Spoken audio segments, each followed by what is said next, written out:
Assalamu alaikum, my dear students. I hope you're fine. And today we are going to start our lecture number 5 on chapter number 4, that is chemical bonding. In last lecture, we discussed about the concept of hybridization, and then we introduced the types of hybridization. In today's lecture, we are going to see that types in detail. So,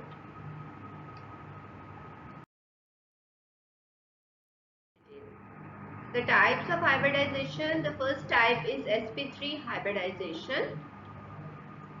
When 1s and 3p orbitals are mixed together, hybridized, 4 sp3 hybrid orbitals are formed.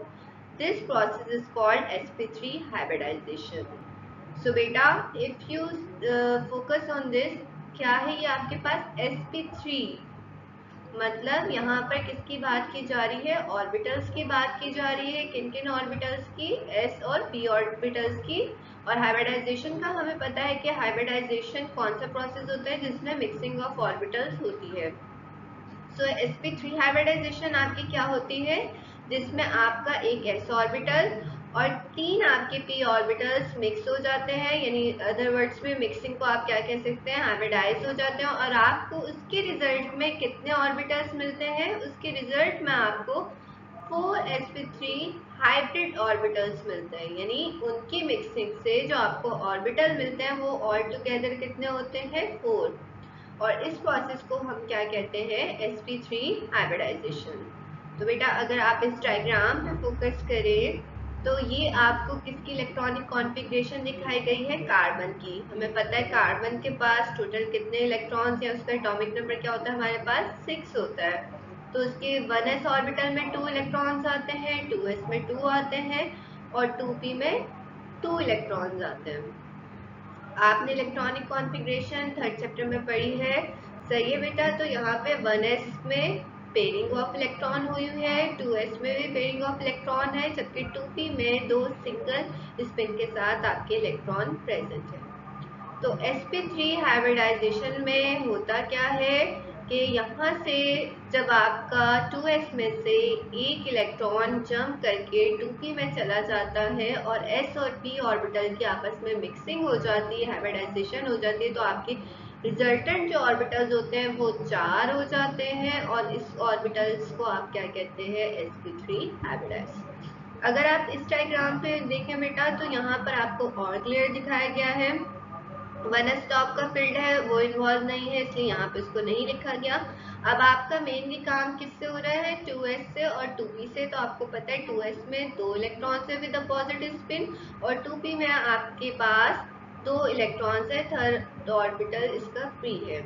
तो ये अपना 2s अपना एक electron वहां promote कर सकता है बेटा. तो ये क्या करेगा, 2s में एक इलेक्ट्रॉन और बाकी 2p में भी 1 इलेक्ट्रॉन होंगे.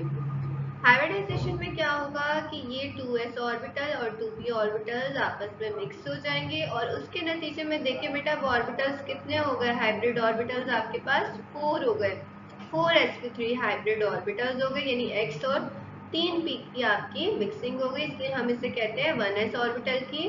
और 3p ऑर्बिटल्स की मिक्सिंग से आपको जो ऑर्बिटल्स मिलते हैं वो क्या होते हैं, sp3 हाइब्रिडाइजेशन कहलाती है.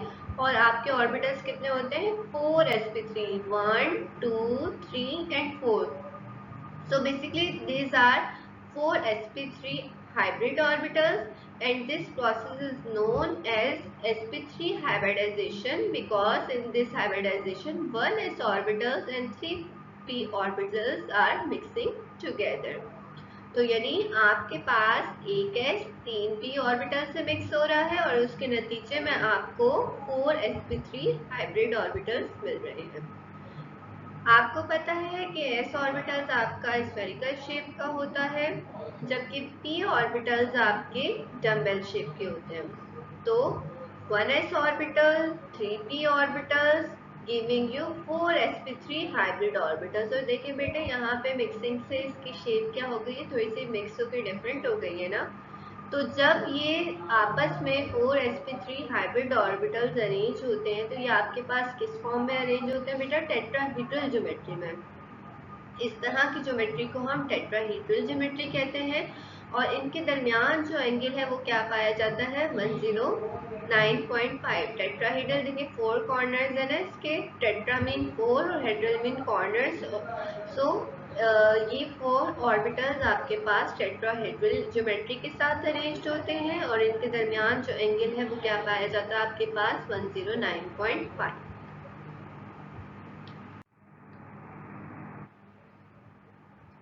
These four sp3 hybrid orbitals form an angle 109.5 with one another.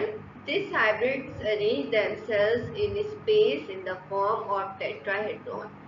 Each s orbital has 25% character s and p orbitals has 75% character। ठीक है बेटा, हमने ये बात लास्ट स्लाइड में भी डिस्कस कर ली कि हमारे पास 4sp3 ऑर्बिटल्स होते हैं, हाइब्रिड ऑर्बिटल्स, जो खुद को इस तरह से अरेंज करते हैं कि उनके दरमियान एंगल क्या होता है आपके पास 109.5। और अगर हम इसको देखें तो ये 4 कॉर्नर्स पर अरेंज है, इसलिए हम इसे टेट्राहेड्रॉन या टेट्राहेड्रल स्ट्रक्चर कह देते हैं। अब क्योंकि कोई भी चीज़ आपके पास 100% होती है तो बेटा अगर sp3 की बात करूं तो अगर इसमें 3% यानी p3 का मतलब क्या है कि 3% इसमें क्या है आपका p ऑर्बिटल है और 8% क्या है आपका s ऑर्बिटल। तो अगर 100 में से 3% में निकालूं तो 75 बनता है और उसका 1% क्या रिमेनिंग होगा 25। तो आपके इन दोनों के दरमियान रेशियो क्या हुआ 1:3 का रेशियो, s ऑर्बिटल 1 रेशियो के साथ है और p ऑर्बिटल 3 रेशियो के साथ है। तो इसका मतलब इसके अंदर p ऑर्बिटल का कैरेक्टर कितना होगा 75% और s ऑर्बिटल का कैरेक्टर कितना होगा 25%। यानी 100 में से अगर आप 3% उसका देखें तो 100 में से बेटा 25 कितना होता है 75 और 1 पार्ट कितना होता है 25। सो s और p ऑर्बिटल्स के दरमियान रेशियो क्या है रिलेशन का कैरेक्टर का 1:3। इसीलिए हम कह रहे हैं कि s ऑर्बिटल 25% कैरेक्टर रखेगा sp3 में और p ऑर्बिटल 75% कैरेक्टर रखेगा। Example methane molecule, sp3 hybridization की एग्जाम्पल हमें मिथेन मॉलिक्यूल में मिलती है। In methane, 1s orbital of hydrogen and sp3 hybrid orbital of carbon mix to form sigma bond। जो आपका मीथेन का मॉलिक्यूल है वो किस पे कंसिस्ट होता है बेटा, उसमें एक कार्बन पाया जाता है और कितने हाइड्रोजन एटम होते हैं आपके पास 4 हाइड्रोजन होते हैं। So 1s orbital of hydrogen and sp3 hybrid orbitals of carbon mixed together to form sigma bond। तो इसका मतलब ये है कि आपका जो कार्बन है जो sp3 हाइब्रिडाइजेशन स्टेट में पाया जाता है वो क्या करता है 1s ऑर्बिटल जो है हाइड्रोजन के उनके साथ मिलके सिग्मा बॉन्ड बना रहा होता है। sp3 hybrid arrange themselves about carbon nucleus directing towards four corner of tetrahedral having an angle of 109.5। तो बेटे ये आपको बेसिकली कार्बन की उन्होंने दिखाई है कि sp3 हाइब्रिडाइजेशन में आपको पता है कि s और आपके 3p ऑर्बिटल्स क्या हो जाएंगे ज्वाइन हो गए। अब वहां पर आपके पास जो चेंज आ रहा है वो कहाँ नजर आ रहा है बेटा आपको, आपका जो सेंट्रल कार्बन है वो क्या है sp3 हाइब्रिडाइज है और उसके नतीजे में देखें आपके पास ये देखें आपका जो कार्बन है वो sp3 हाइब्रिडाइज ऑर्बिटल है और उसके 4 कॉर्नर्स होंगे। ये चारों ऑर्बिटल जो है वो टेट्राहेड्रली अरेंज है, ठीक है, और इनके दरमियान जो एंगल होगा वो क्या होगा 109.5। अब ये 4 ऑर्बिटल्स जो हैं बेटा ये क्या करेंगे, ये हाइड्रोजन के 1,1s ऑर्बिटल्स के साथ क्या बना लेंगे सिग्मा बॉन्ड। अगर आप यहाँ इलेक्ट्रॉनिक कॉन्फ़िगरेशन पे भी गौर करें तो बेटा इनके पास ऐसे एक इलेक्ट्रॉन की कमी है ना, ये पेयर्ड होना चाहिए इलेक्ट्रॉन। तो हाइड्रोजन जो है इन 4 ऑर्बिटल्स के साथ 4 हाइड्रोजन आके हर हाइड्रोजन जो है वो सिग्मा बॉन्ड बना लेगा। यानी ये sp3 हाइब्रिड ऑर्बिटल है जिसके 4 sp3 हाइब्रिडाइज कार्बन है जिसके 4 ऑर्बिटल्स हैं और इन ईच ऑर्बिटल के साथ हाइड्रोजन एटम 1s ऑर्बिटल अपना यूज करते हुए सिग्मा बॉन्ड बना रहे हैं। सो हाइड्रोजन अपना 1s ऑर्बिटल यूज कर रहा है और क्या बना रहा है साथ में सिग्मा बॉन्ड। तो कितने सिग्मा बॉन्ड है इधर 4 सिग्मा बॉन्ड हाइड्रोजन ने बनाए हैं विद कार्बन एटम। सही है। तो अगर आपसे कोई पूछे कि मीथेन की बेटा ज्योमेट्री क्या होती है, तो आपके पास मीथेन की ज्योमेट्री क्या होगी, टेट्राहेड्रल होगी। और अगर आपसे पूछे कि यहाँ हाइब्रिडाइजेशन क्या होगी, तो sp3 हाइब्रिडाइजेशन होगी। एक्सप्लेन कैसे करेंगे आप कि जो सेंट्रल कार्बन एटम है वो sp3 हाइब्रिड होगा और उसके 4 sp3 ऑर्बिटल्स होंगे, एंड देन वो इन 4 sp3 ऑर्बिटल्स को यूज करेगा और 1s ऑर्बिटल ऑफ हाइड्रोजन के साथ 4 सिग्मा बॉन्ड बना लेगा। और इस तरह से ये टेट्राहेड्रली अरेंज है और इनके दरमियान एंगल कितना होगा, हाइब्रिड ऑर्बिटल्स के दरमियान 109.5 degree. So this was the example for sp3 hybridization. Now we are going to discuss about sp2 hybridization. Here again name is indicating that one s and then p orbitals are 2. So when one s and 2 p orbitals are mixed together to give 3 sp2 hybrid orbitals, the process is called sp2 hybridization. जब आपका एक s और दो p orbitals आपस में mix होते हैं और उसके नतीजे में आपको फिर हाइब्रिड ऑर्बिटल्स बेटा कितने मिलेंगे, 3। तो यानी मिक्सिंग इस तरह से कि आपका एक s ऑर्बिटल हो और दो p ऑर्बिटल्स हो और वो मिक्स हो के आपको 3 sp2 हाइब्रिड ऑर्बिटल्स दे, उस प्रोसेस को हम क्या कहेंगे, sp2 hybridization. The third 2p orbitals remain unhybridized. तो बेटा हमें पता है कि p ऑर्बिटल डिवाइड होता है 3p ऑर्बिटल में, यानी px, py and pc. So sp2 hybridization में सिर्फ और सिर्फ दो p ऑर्बिटल्स इन्वॉल्व हो रहे हैं, यानी अगर आप देखें तो x और y सिर्फ यूज हो रहे हैं, जो उसका थर्ड ऑर्बिटल है यानी pz ऑर्बिटल है वो क्या रहेगा, अनहाइब्रिडाइज्ड रहेगा। अगर आप अगेन यहाँ इलेक्ट्रॉनिक कॉन्फ़िगरेशन को देखें तो हमें पता है कि क्या होगी एक्साइटेड स्टेट में, अब आपके पास जो है वो 2s में 2 होंगे और 2p में 1 इलेक्ट्रॉन होगा। तो 2s अपना एक इलेक्ट्रॉन 2p में ट्रांसफर करेगा, तो ये आपके पास px, py एंड इसका एक ऑर्बिटल आपका क्या है, अभी भी एम्प्टी है, यानी pz यहाँ पे खाली है। हाइब्रिडाइजेशन में भी बेटा क्या होगा कि ये s जो है वो हाइब्रिडाइज हो जाएगा इन दो p ऑर्बिटल्स के साथ, तो आपका ये 3 sp2 हाइब्रिड ऑर्बिटल्स मिल जाएंगे, जबकि ये लास्ट वन वाला जो आपका ऑर्बिटल है वो क्या रहेगा, अनहाइब्रिडाइज्ड रहेगा। सही है। So you can say pz orbital जो आपका क्या है, अनहाइब्रिडाइज्ड है। अगर आप इस डायग्राम पे गौर करें तो बेटा ये s ऑर्बिटल आपका स्फेरिकल शेप, p ऑर्बिटल्स आपके डबल शेप, एक आपका x है एक आपका y है। z की यहाँ बात नहीं कर रहे क्योंकि वो हाइब्रिडाइजेशन में पार्ट ही नहीं ले रहे यहाँ पर।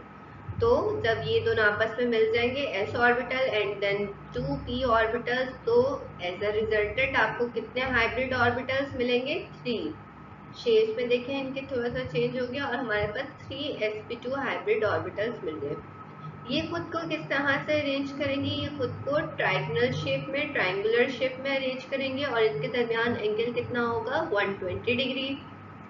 अब ये तो 120 डिग्री देखिए पर्पल कलर में आपको ट्राइगोनल शेप नजर आ रही है, ये जो ब्लू कलर में बेटा आपको नजर आ रहा है ये वो ऑर्बिटल होगा जो अनहाइब्रिडाइज होगा, यानी जिसने मिक्सिंग में पार्ट नहीं लिया, हाइब्रिडाइजेशन में पार्ट नहीं लिया, तो ये आपका अनहाइब्रिडाइज pz ऑर्बिटल, ये इस तरह से एम्प्टी पाया जाएगा। सो आपकी ज्योमेट्री में सिर्फ कौन इन्वॉल्व है, आपके हाइब्रिड ऑर्बिटल, और अनहाइब्रिडाइज इस तरह से अलग से आपका pz ऑर्बिटल वहाँ प्रेजेंट है।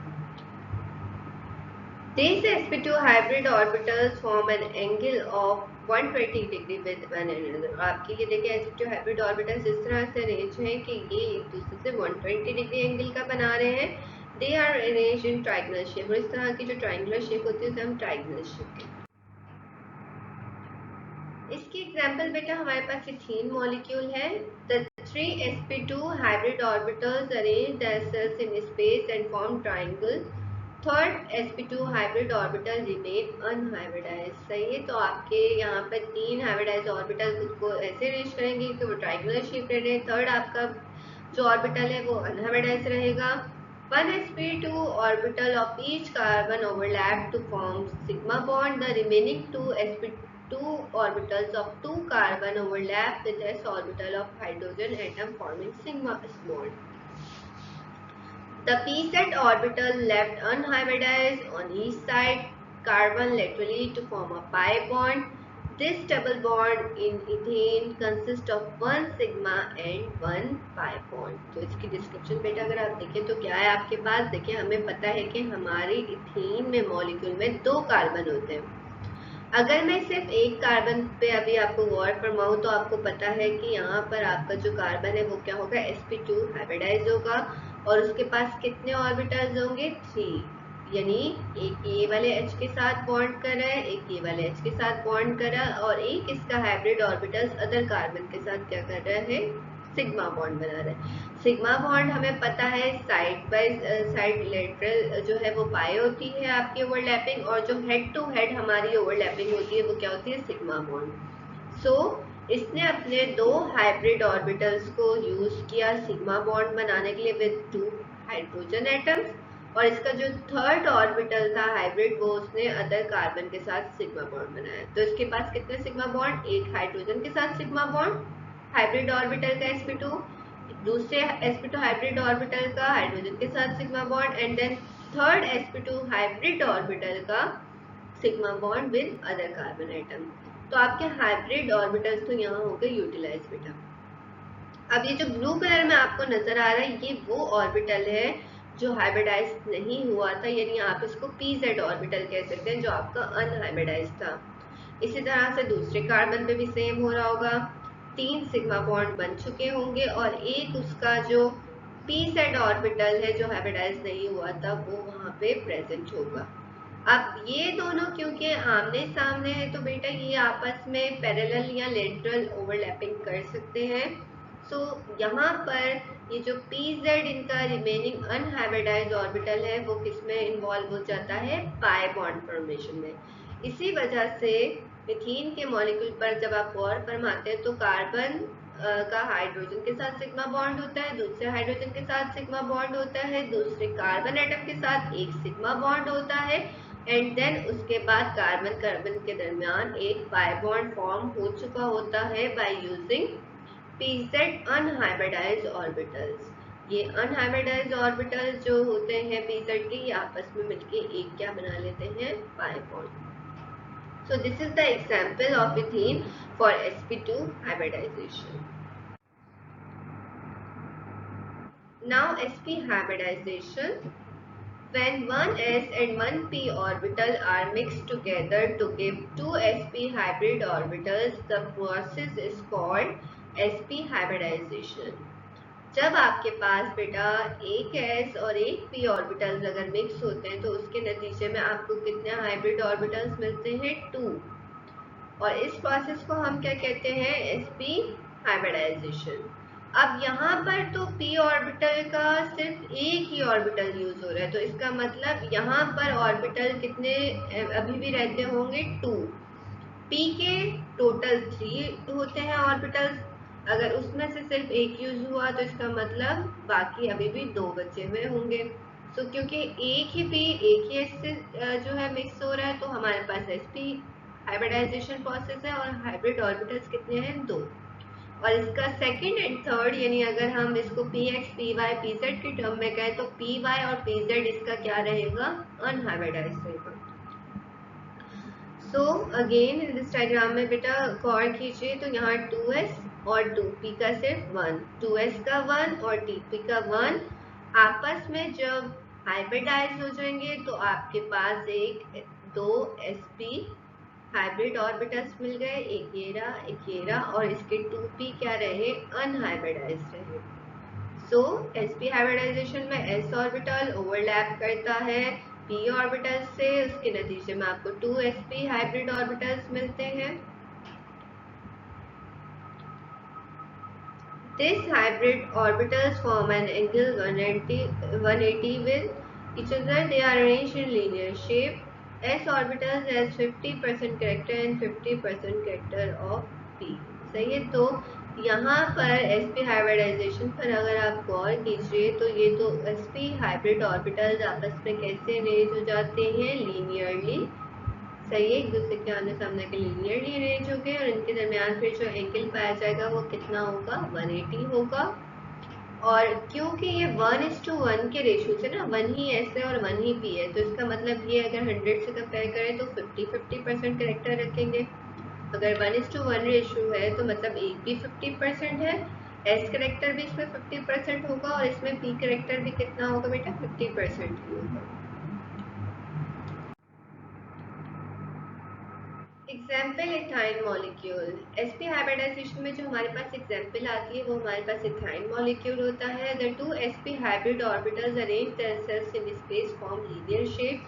The second and third sp hybrid orbitals remain unhybridised. जो आपके यानी sp हाइब्रिड ऑर्बिटल्स है वो खुद को ऐसे स्पेस में अरेंज करते हैं कि वो लीनियर शेप ले लेते हैं, और जो आपके p ऑर्बिटल्स हैं सेकंड एंड थर्ड वो क्या रहते हैं, आपके अनहाइब्रिडाइज्ड रहते हैं। One sp orbital of each carbon overlap to form sigma bond. The remaining one sp orbital of two carbon overlap with s orbital of hydrogen forming sigma bond.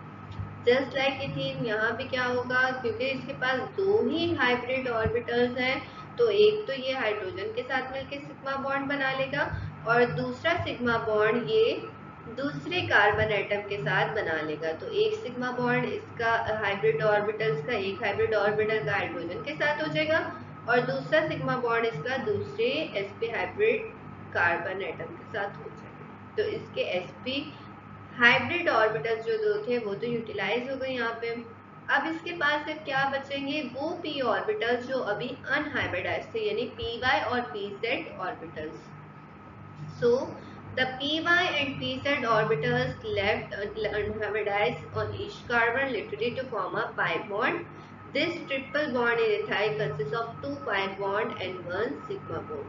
So basically इसके पास अभी दो आपके unhybridized orbital थे, P Y P Z हर दोनों carbon पे। इस carbon पे भी P Y P Z orbital present है और इस कार्बन पे भी P Y P Z orbital present है। तो pz ऑर्बिटल जब pz ऑर्बिटल के लिटरली पैरेलली सामने आएगा तो इसके दरमियान क्या बन जाएगा, pi bond. Just like that py orbital जब py के सामने आएगा उसके दरमियान भी क्या बन जाएगा, pi bond. So in this way अगर आप देखें तो आपके इथाइन के मॉलिक्यूल में कार्बन कार्बन के दरमियान एक तो सिग्मा बॉन्ड है और कितने पाई बॉन्ड बन गए, दो पाई बॉन्ड बन गए। तो इसका मतलब आपका जो इथाइन के अंदर कार्बन कार्बन के दरमियान ट्रिपल बॉन्ड है वो किस पे कंसिस्ट है, one sigma bond between carbon atom and two pi bond between carbon atoms. So बेटा this is all about our types of hybridization। अगर हम इसकी समरी को देखें तो बेटा आप देख सकते हैं कार्बन की अगर हम बात करें तो इसमें एस में अगर हम इसको कहें कि एक्साइट करके एक मॉलिक्यूल बी में, एक इलेक्ट्रॉन बी में चला गया तो इस तरह से 4 इलेक्ट्रॉन जो है इन्वॉल्व हो गए। आपकी sp3 हाइब्रिडाइजेशन में बेटा क्या होता है, एक एस 3p ऑर्बिटल से हाइब्रिडाइज होता है और sp3 के 4 ऑर्बिटल्स मिल जाते हैं आपको। sp3 हाइब्रिडाइजेशन यानी एक s ऑर्बिटल 3 p ऑर्बिटल्स के साथ हाइब्रिडाइजेशन कर चुका है, मिक्स हो चुका है और ऑर्बिटल्स कितने बन गए, 1 2 3 4। सो 4 sp3 हाइब्रिड ऑर्बिटल। sp2 में बेटा क्या होता है, एक s 2p ऑर्बिटल्स इन्वॉल्व होते हैं, एक s 2p ऑर्बिटल्स इन्वॉल्व और थर्ड p ऑर्बिटल्स आपका अनहाइब्रिडाइज रहता है। तो sp2 हाइब्रिड ऑर्बिटल्स आपके पास कितने हो जाते हैं, 1 2 3। sp2 हाइब्रिडाइजेशन में तीन आपके sp2 हाइब्रिड ऑर्बिटल्स हैं और एक p आपका क्या रहता है, अनहाइब्रिडाइज रहता है। इसी तरह sp में आपके पास एक s और एक p ऑर्बिटल हाइब्रिडाइजेशन में पार्ट लेता है और आपके पास 2 यानी 1 2 sp हाइब्रिड ऑर्बिटल्स मिलते हैं और 2p आपके पास क्या रहते हैं, अनहाइब्रिडाइज रहते हैं। तो sp हाइब्रिडाइजेशन में आपके पास 2 sp ऑर्बिटल्स होते हैं और 2p अनहाइब्रिडाइज। और अगर आप इन सब का एक साथ देखें तो बेटा यहाँ पर ऑर्बिटल्स का नंबर क्या रह रहा है, सेम ही रह रहा है। फर्क किसमें, हाइब्रिडाइजेशन और अनहाइब्रिडाइजेशन में। sp3 में भी आपके 4 ऑर्बिटल्स हैं लेकिन चारों हाइब्रिड है। sp2 में भी आपके 4 ऑर्बिटल्स ही हैं, लेकिन 3 उसमें हाइब्रिड है और एक उसमें अनहाइब्रिडाइज है।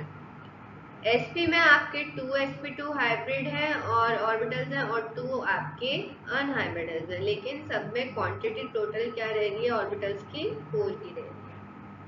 सो sp3 हाइब्रिडाइजेशन में हमने क्या देखा बेटा कि एक s ऑर्बिटल्स जो है वो मिक्स हो जाता है 3 ऑर्बिटल्स ऑफ p से, यानी 3p ऑर्बिटल से हाइब्रिडाइजेशन कर लेता है। उसके नतीजे में आपको 4 sp3 हाइब्रिड ऑर्बिटल्स मिलते हैं। वो 4 sp3 हाइब्रिड ऑर्बिटल्स खुद को टेट्राहेड्रली अरेंज करते हैं 4 कॉर्नर्स पर टेट्राहेड्रल शेप के साथ। इनके दरमियान बॉन्ड एंगल क्या पाया जाता है 109.5, और ये आपके किसको रिप्रेजेंट कर रहा है sp3 हाइब्रिडाइजेशन। देन हमने क्या डिस्कस किया sp2 हाइब्रिडाइजेशन। sp2 हाइब्रिडाइजेशन का मतलब क्या है कि आपका एक s ओवरलैप कर रहा है या मिक्स हो रहा है किसके साथ, 2p ऑर्बिटल्स के साथ, जबकि एक p ऑर्बिटल आपका वहां पे अनहाइब्रिडाइज है। तो जब 2p और एक s ऑर्बिटल आपस में हाइब्रिडाइज हो जाते हैं, मिक्स हो जाते हैं, उसके नतीजे में आपको 1 2 3 sp2 हाइब्रिडाइज ऑर्बिटल्स मिल जाते हैं, जबकि रिमेनिंग आपका अनहाइब्रिडाइज p ऑर्बिटल्स रहता है एक। ये 3 sp2 हाइब्रिडाइज ऑर्बिटल खुद को ट्राइगोनल शेप में अरेंज कर लेते हैं, ट्राइंगल की शेप में, और आपका वहां पर अनहाइब्रिडाइज ऑर्बिटल भी रहता है। तो ट्राइगोनल प्लेनर शेप होती है sp2 हाइब्रिडाइजेशन में, और अनयूज p ऑर्बिटल भी पाया जाता है, और इनके दरमियान जो आपके हाइब्रिड ऑर्बिटल्स हैं एंगल क्या पाया जाता है 120 degree. While in sp hybridization आपका एक s एक p ऑर्बिटल आपस में मिक्स हो जाएंगे, और आपका p बाय pz या 2p ऑर्बिटल्स क्या रहेंगे अनहाइब्रिडाइज। तो जब एक s एक p आपस में मिक्स होंगे ऑर्बिटल्स, तो उसके नतीजे में आपको कितने हाइब्रिड ऑर्बिटल्स मिलेंगे 2। एक sp हाइब्रिड ऑर्बिटल, दूसरा sp हाइब्रिडाइज ऑर्बिटल, और 2 आपके अनहाइब्रिडाइज ऑर्बिटल्स वहां होंगे। सो इनके दरमियान ये खुद को कैसे अरेंज करते हैं, डायगोनली या लीनियरली, एक दूसरे के आमने सामने। एंगल इनमें क्या पाया जाता है 180, और दो जो इसमें ये कलर दिखाया गया है ब्लू और ऑरेंज, ये क्या है इसके अनयूज्ड p ऑर्बिटल्स हैं। So this is all about lecture number 5. I hope you understand the concept of hybridization now. So thank you very much. Allah Hafiz. Bye bye. Take care.